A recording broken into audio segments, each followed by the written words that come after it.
원래 사업을 하던 사람이었는데 그땐 남부럽지 않게 살면서 무엇을 사도 가격표는 신경도 쓰지 않고 살 수 있었던 그런 때였죠. 그런데 돈이 많으면 사람이 모인다고 남편 주변에도 쓸데없는 사람들이 모여든다 싶더니 어느 날 현금을 한 가방 들고 나오더라고요.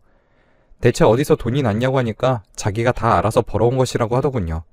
그래도 사업하는 사람이니까 어디서 무슨 거래를 해서 받은 돈인가 보다 싶었는데 어느 날부터 점점 남편이 늦게 들어오는 날들이 많아지고 눈 밑에 다크서클이라고 하나요? 그런 것들이 생기면서 피곤해하는 것이 눈에 띄게 보이더라고요. 대체 무슨 일이냐고 물어보면 회사 일이 많아져 그런 거라면서 미안하다고 하니까 몸이라도 상할까봐 보약도 다려서 먹이고 보양식이라고 장어나 인삼 같은 것도 많이 먹였는데 도저히 차도를 보이지 않더라고요. 그러던 어느 날 첫째 유치원 하원을 시키고 집에 왔는데 남편이 집에 있어서 깜짝 놀라 웬일이냐고 물었습니다. 그랬더니 미안하다면서 자기가 잠깐 어딘가에 홀렸던 것 같다고 하면서 울더라고요. 그래서 대체 무슨 일인가 알아봤더니 남편이 하루가 멀다 하고 도박장을 다녔더라고요. 제가 회사에 나가는 것도 아닌지라 뒤늦게 알게 됐지만 도박에 빠져 회사도 제대로 나가지 않았고 결국 회사 자금까지 빼다가 도박을 했더군요. 이 말을 들으며 어떻게 해야 할지 정말 눈앞이 깜깜하다는 게 무슨 말인지 알겠더라고요. 전 그때 둘째가 만삭으로 출산이 얼마 남지 않은 상황이었을 뿐만 아니라 저희만 망하는 것도 아니고 회사에 있는 사람들 월급도 지불해줘야 하는데 그걸 어떻게 해야 할지 이젠 어떻게 살아가야 할지 생각할 수도 없더라고요. 그래도 회사를 팔고 집을 팔아 직원들에게 밀렸던 월급에 도박빚까지 갚고 겨우겨우 틀어막을 수 있었습니다. 그리고 나서 2주쯤 뒤에 아들을 낳았어요. 이 사람도 조금 고지식한 면이 있어서 그런지 첫째는 딸인데 아들이 생겼다는 것을 매우 좋아하더라고요. 다행히 그렇다고 딸을 차별하진 않았고요. 이때까지만 해도 시어머니도 자기가 아들을 잘못 키웠다고 미안하다고 하면서 이혼만은 하지 말아달라고 제 손을 꼭 붙잡고 펑펑 우시더라고요. 그래도 아이들이 있는데 어떻게 바로 갈라서나요? 그래서 제가 어떻게든 아범이랑 같이 버텨보겠다고 빚은 다 갚았으니 이제 벌면 되니 걱정하지 마시라고 열심히 살아가려고 했습니다. 남편도 이제 둘째도 낳았으니 다시 열심히 일을 하고 돈을 벌어오겠다고 직장을 구하러 다녔습니다. 그런데 사장을 하던 사람이 어디 누군가 밑에 자리 잡고 일하는 게 쉬운 일이 아니잖아요. 이 사람이 뻑하면 싸우고 회사를 그만두고 또 겨우 구한 회사에서 싸우고 그만두고 하기에 조금만 더 참으라고 몇 번을 말렸는지 몰라요. 남편은 그때마다 내가 이 쥐꼬리만한 돈 때문에 그렇게 굽신굽신해야 하고 아쉬운 소리를 해야 하냐며 고래고래 이야기하는데 정말 한숨이 푹 하고 나오더군요. 그리곤 어느 날부터는 일도 하지 않고 계속해서 술만 마시고 있더라고요. 그 모습을 보는데 어찌나 답답한지 결국엔 남편에게 육아와 집안일을 시키고 몸조리도 제대로 못한 채 제가 일을 찾아 나섰어요. 그런데 이게 참 쉽지가 않은 일이더라고요. 경력 단절이 된 지 오래됐다 보니까 어디서 절 써주지도 않고 아이가 있다고 하니까 육아로 인해 회사에 제대로 집중할 수 있겠냐는 것도 있었습니다. 그래도 굴하지 않고 여기저기 찾아다녀 보니 어떤 회사에 있는 급식 준비와 배식할 사람을 찾는 것을 보고 겨우겨우 들어가게 됐습니다. 쉽지 않은 스케줄이었지만 일거리에 감사했죠. 그렇게 새벽 5시에 일어나서 준비 보조하고 저녁 배식까지 하고 오면 9시가 다 돼서야 집에 도착했는데 애 아빠는 집안일을 전혀 해놓지 않고 있는 겁니다. 자기가 해본 적이 있어야 하지 않겠냐고 하면서 말이에요. 그나마 다행인 건 첫째 유치원에는 가서 하원할 때 같이 온다는 점, 그거 하나 있었던 것 같네요. 어느 날은 시어머니께서 와서 집안일을 하고 계시는 걸 보고 깜짝 놀라서 어머님한테 무슨 일이냐고 하니까 제가 계속 눈치 준다고 아들이 와서 집안일 좀 해달라고 했다고 합니다. 정말 어이가 없어서 남편을 바라봤던 것 같아요. 하지만 시어머니가 오시는 것도 한두 번이지 연세 지긋하신 노인네가 와서 일하는 게 쉽지 않잖아요. 저도 마음이 불편해서 오시지 말라고 했죠. 그랬더니 역시나 남편은 아무것도 안 하더군요. 그래서 또 집안일까지 하고 나면 겨우겨우 12시쯤 잠이 들고 다시 일어나서 일을 가는 그런 생활을 하는데 중요한 건 남편 씀씀이가 전혀 줄어들지 않는다는 점이었어요. 이제 집에 돈도 없는 데다가 저 혼자 배식일해서 벌면 얼마나 벌겠어요. 겨우 가족들이 먹고 살 만큼만 벌어오고 있는데 어느 날 쇼핑을 했더라고요. 그것도 명품이라고 불리는 옷에 티셔츠를 사서 어디 누구라도 만나고 왔는지 깃을 잔뜩 세운 옷을 입고 싱글벙글 웃으면서 들어오더라고요. 못 보던 옷이라 제가 이 옷이 어디서 났냐고 물어보니 이제 곧 계절도 바뀌는데 옷이 있어야 하지 않겠냐고, 주변 친구들이 다 이런 거 입는데 자기가 가오가 있지 어떻게 후줄근한 것을 입냐고 하는데 어이가 없더라고요. 처음엔 좀 나아지겠지 생각했지만 잘못된 생각이었어요. 1년이 지나도 이 사람의 사치는 전혀 줄어들지 않더라고요. 그래서 저도 아이 둘 키우는 것도 힘든데 남편까지 셋 키우는 것 같다고 더 이상은 나 혼자서 3명이나 돌볼 수 없다고 선언했죠. 그래서 아이들은 내가 키울 테니 너는 네 몸뚱이 하나 잘 건사하라면서 이혼해달라고 했어요. 그러니 길길이 날뛰더군요. 이혼은 절대 할 수 없다면서 난리를 치는데 저는 치를 떨었죠. 그러면서 이 전세집은 너 줄 테니까 그냥 잘 살아라 하니까 그제야 조금 얌전해졌죠. 제가 집에서 내쫓을 거라고 생각했나 보더라고요. 정말 기가 차서 바로 제 몸만 아이들만 데리고 나와서 지하에 방을 얻어서 아이들과 셋이서 살기 시작했어요. 양육비를 보내는 것으로 합의를 보고 저희는 남남이 되었죠. 친정엄마는 나중에 이 사실을 알고 자기 집으로 들어오라고 그렇게 말씀하셨지만 차마 그렇게 하지 못하겠더라고요.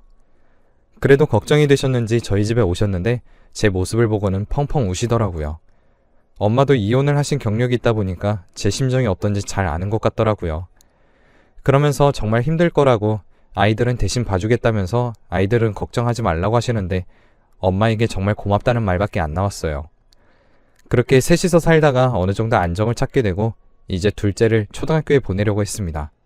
그런데 갑자기 엄마한테서 전화가 와서 받아보니 다급하게 말했어요. 남편이 제 집을 어떻게 알고 찾아와서는 아들은 자기가 키우겠다면서 데려가겠다고 하고 있다고 말이에요. 그래서 집으로 바로 달려가기 위해 사정을 말하니까 다행히 사장님이 좋게 봐주신 게 있어서 어서 집에 가보라고 해주시더라고요. 집에 가니까 아주 난리가 아니었습니다. 시어머니까지 오셔서는 저희 엄마에게 왜 내 손주 안 내놓냐고 고래고래 소리를 지르고 있었죠. 저희 엄마는 문을 닫고 열어주지 않는 상태였고요.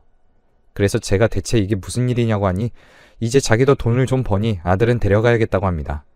자기 대를 이어야 하는 앤데 데리고 가야 한다며 시어머니도 손주놈은 꼭 자기가 키우겠다고 하더라고요.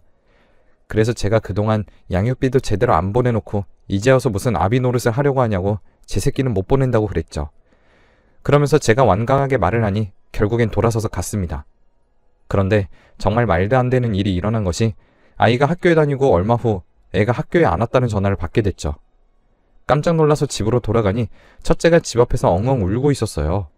대체 무슨 일이냐고 물어보니 아빠가 동생을 끌고 가버렸다면서 자기는 어떻게 할지 몰라서 집으로 와서 저를 기다리고 있었다고 하며 자기가 제대로 동생을 지키지 못했다고 죄송하다고 우는데 제가 다 속상하더라고요. 전 그 뒤로 화가 나서 남편에게 전화를 걸었지만 아니나 다를까 제 전화를 피해버리더라고요. 법적으로 소송까지 가려고 했지만 그동안 보내지 않았던 양육비를 언제 입금했는지 남편이 다 공증까지 하고 자기가 돈을 번다는 것을 증명까지 다 해서 억지로 어떻게 할 수가 없다는 것입니다. 전 그야말로 하늘이 무너지는 심정이었어요. 바로 그 전 집에도 찾아갔지만 급하게 이사를 했다는 이야기밖에 들을 수 없었습니다. 그 뒤로 얼마나 아팠는지 몰라요. 그래도 아이는 먹여야 했기에 일을 했지만 집에 돌아오면 그야말로 끙끙거리면서 보냈고 안 되겠다 싶었는지 엄마가 저랑 딸을 억지로 데리고 당신 집으로 데리고 가셔서 함께 살게 됐습니다. 그렇게 계속 혼자서 앓고 있는 절 보더니 어느 날은 엄마가 절 때리면서 우시더라고요. 제가 어떤 심정인지는 자식 가진 입장에서 너무 잘 알겠지만 그래도 남은 자식도 생각해 주어야 하는 게 아니냐고 지금 딸이 제 눈치를 엄청 보고 있다고 하면서요. 동생을 제대로 지키지 못한 자기 잘못이라면서 제가 끙끙대는 방문 앞에서 한참을 망설이다가 돌아선 걸 본 게 한두 번이 아니라고 하셨죠. 들어가라고 해도 괜찮다고 하는데 너무 일찍 철이 들었다면서 이게 다 저 때문이라고 하는 게 가슴이 철렁하더라고요. 바로 벌떡 일어나서 딸아이에게 가니 딸이 깜짝 놀라서 절 보더군요. 제가 딸을 끌어안으며 엄마가 미안하다고 계속하니까 딸도 그제서야 소리를 내며 우는데 함께 있는 자식도 신경 쓰지 못하다니 정말 엄마 실격이라는 생각이 들더라고요. 그래서 그날부터 아들을 찾기 위해서 노력도 했지만 딸아이에게 소홀히 하지 않기 위해서 이야기도 많이 하고 많이 놀러가기도 하면서 부족하지 않게 해주려 노력했습니다. 그 덕분인지 딸아이는 크게 말썽도 피우지 않고 아주 높은 대학은 아니지만 서울권의 대학에 가서 연봉도 나쁘지 않은 직장까지 다니더라고요. 그렇게 아이가 어디로 갔는지도 모르고 살다가 어느덧 딸아이가 결혼할 때가 됐습니다. 딸아이가 데리고 온 사위는 정말 싹싹해서 아들 같다고 생각할 정도로 절 잘 대해주더라고요. 사실 처음에는 사위를 절대 반대하고 싶었습니다. 자기 사업을 하고 있다고 하더라고요. 식당을 하고 있다는데 제법 괜찮게 벌린다고 했어요. 이혼하셨던 제 아버지도 사업을 했던 사람이고 전 제 남편도 사업했던 사람이다 보니 돈 씀씀이도 그렇고 보았던 것이 있어 딸에게 절대 사업한 사람은 만나지 말라고 했습니다. 하지만 그런 사람 아니라고 조금만 더 지켜봐 달라고 하는데 전 엄마가 그렇게 고생한 걸 보고서도 어떻게 그럴 수 있냐며 말하며 오히려 더 반대했죠. 그런데 사위가 하루가 멀다 하고 저희 집에 찾아와서 인사하고 매일 안부 문자도 보내고 하면서 하니 저도 미운정 고운정이 쌓여 조금씩 받아들여지더라고요. 특히나 양 부모님을 사고로 다 잃어버렸다면서 절 엄마라고 생각하고 모시고 살겠다는 말에 저도 사위를 아들이라고 생각하자 했죠. 사위에게 정말 고맙게도 그리고 아들에게 미안하게도 조금씩 아들에 대한 빈 공간이 채워지고 있었던 것 같습니다. 그리고 손녀가 생기니 정말 그 기분을 어떻게 표현해야 할지 모르겠네요. 딸을 처음 낳았을 때와는 또 다른 기분이 들었어요. 친정엄마가 돌아가시고 딸이랑 둘이 살다가 사위까지 셋으로 그리고 손녀까지 넷이 되니 정말 감회가 새롭다는 생각이 들었습니다. 그리고 어느 날 사위에게 전화가 왔더라고요. 동생처럼 생각하는 직원이 있는데 혼자 산 지 오래돼서 집밥을 먹은 지 오래됐다고. 그런데 장모님의 음식 솜씨가 기가 막히지 않냐면서 꼭 집밥을 먹이고 싶은데 한번 차려주시면 안 되겠냐고 정중하게 부탁하는데 아들같이 생각하는 사위 부탁이라 흔쾌히 알겠다고 했죠. 딸과 함께 사위가 좋아하는 동태찌개에 담근 김치 그리고 몇 가지 반찬을 더해서 기다리고 있으니 사위가 집으로 들어오더라고요. 그런데 들어오는 사람의 모습을 보자마자 저는 그대로 굳을 수밖에 없었습니다. 제 모습에 제 딸은 왜 그러냐고 물어보더라고요. 그러다 남편의 뒤에 오는 사람을 보고서는 깜짝 놀라서 바라보더라고요. 역시 저만 느낀 게 아니었던 것입니다. 전 아닐지도 모르지만 만약 아니라면 그때 가서 사과하자고 하며 손을 꼭 잡았습니다.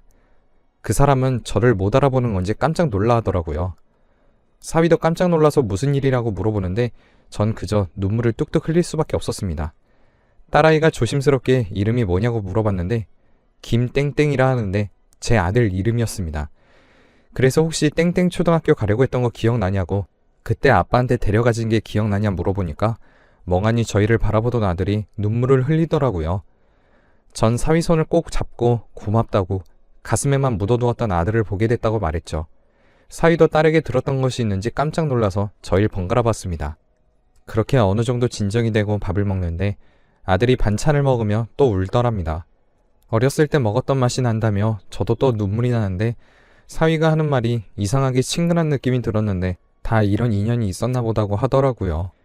저도 사람 인연이라는 게 다 있다는 게 새삼 실감이 났습니다. 그런데 혼자 산 지 오래됐다는 말이 떠올라 아들에게 물어보니 아들이 20살이 되어 대학에 입학하자마자 나와서 그 뒤로 집에 제대로 안 들어갔다고 합니다. 대체 무슨 일이 있었던 것인지 물어보니 그 왼수 같은 전 남편이 새 부인을 들였는데 그 사이에서 아들을 봤다고 하더라고요. 그런데 그 뒤로 제 아들이 찬밥 신세가 되었고 그렇게 손주 내놓으라고 소리 지르던 전 시어머니도 둘째 손주를 보면서 해벌쭉 웃다가도 제 아들을 보면 고얀 제가 생각난다고 화를 냈다고 하는 이야기를 들으니 정말 피가 거꾸로 솟구치는 것 같더라고요. 제가 그 집이 어디냐고 물어보니 아들은 이제 엄마 집이 어딘지 알았으면 됐다고 하면서 가끔 이렇게 보면 된다고 하더라고요. 고맙게도 사위가 먼저 함께 살지 않겠냐고 먼저 물어봐 주었어요. 제 아들이 이미 떨어져 지낸 기간이 길어서 함께 살면 불편할 게 있을 것 같다며 한 달에 한두 번 와서 이렇게 밥 먹고 가는 것만으로도 충분하다고 하는데 제가 다 속이 상했습니다. 그렇게 저희 집에 가끔 와서 아들이 밥도 얻어먹고 하는데 사위에게 또 고마웠던 것이 자기네 식당이 잘 된다고 하며 가족이고 일도 잘하니 맡겨도 되겠다면서 직영으로 가게를 내준 것입니다. 아들은 정말 고맙다고 열심히 하겠다고 하더니 이제는 집에 와서 밥도 못 먹을 정도로 바쁘게 일한다고 했습니다. 오랜만에 와서 밥을 먹으며 일하는 이야기를 하는데 정말 즐겁다면서 가족도 만나고 행복하다고 하더라고요. 그 모습을 보는데 어찌나 좋던지.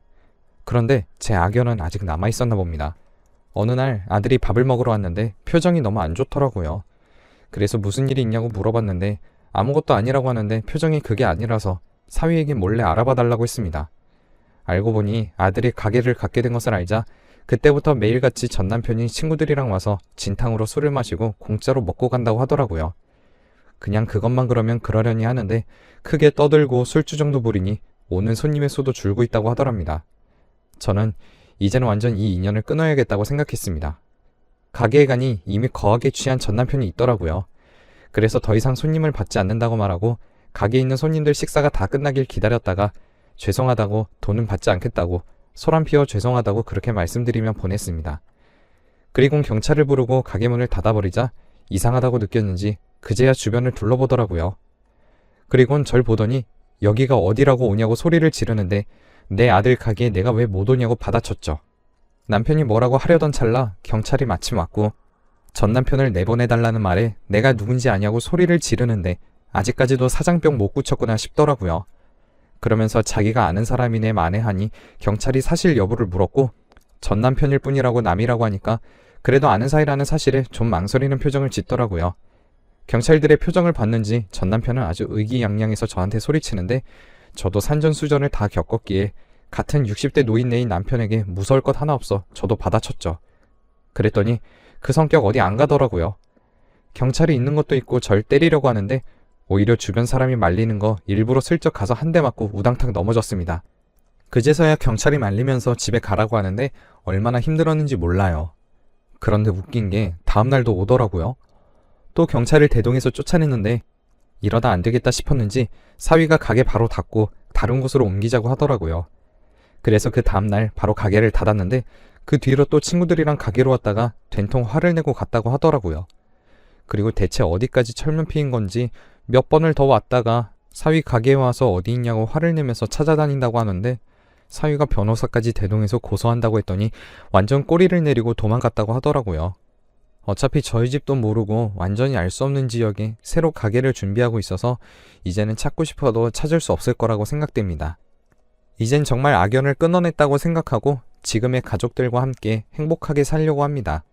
힘들어도 악연이 있었다 하더라도 좋은 인연이 있으면 살아갈 수 있다는 걸 60년 동안 살아보며 알게 됐네요. 제 글을 볼 여러분도 좋은 인연과 함께하고 계시